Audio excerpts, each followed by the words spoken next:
Hey, serial drapists.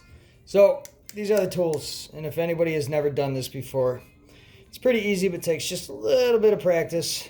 What we have here is a broken chain, or a chain that we remove the coupler on, or the union, whatever we're calling that thing. So you got two things to do here. They're both pretty much the same. This is already in kind of the position you want it to be in, but here, I'm going to cut this clean so we can start from the beginning and I can show you. So we've got a broken end.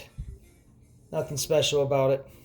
What we want to do is we want to completely remove one of those balls. So load it in the slot, line it up so that that little tooth bites down right on the center of that eyeball that's open. You see how it's got a little open center eyeball there? Get it in there, give it a little squeeze, and it pops off. So what you're left with is that. Looks like a nail head, right? Just smaller. All right, so we've got our other one here. We load it up, and it's still actually got this little piece on there. So we're gonna cut that off first. I would have just left it and done the other side like this, but you guys were watching, so. All right, so we load it up the same way. Try to focus that up. And we want to squeeze on that just like we did the other one, but we don't want to take it all the way off. We just want to squeeze enough to where it opens up. And it's kind of looking at you. And now that it's opened up and looking at you, we've got this section of the tool that we loaded into.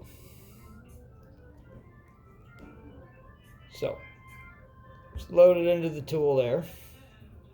And now, you take that little end and you stick it in that little hole.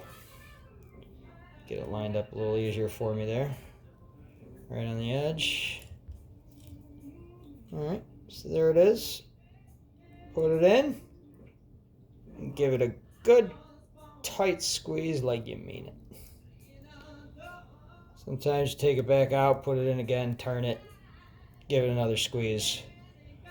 What you got is a continuous, that one's a little ugly. I will admit, it doesn't make the prettiest ones, but it does the job. A little practice, I'm sure they'll be pretty, but that's just my second one. So that's how it works. Now, I mean, you don't have to worry about a union being in your way of it going, you know, a shade going in the direction that you want it. It can go anywhere you want it. There's nothing to stop it until you put on a ball stop. So, yep. $40. Save your ass a lot if you got one. Have a good night, everybody.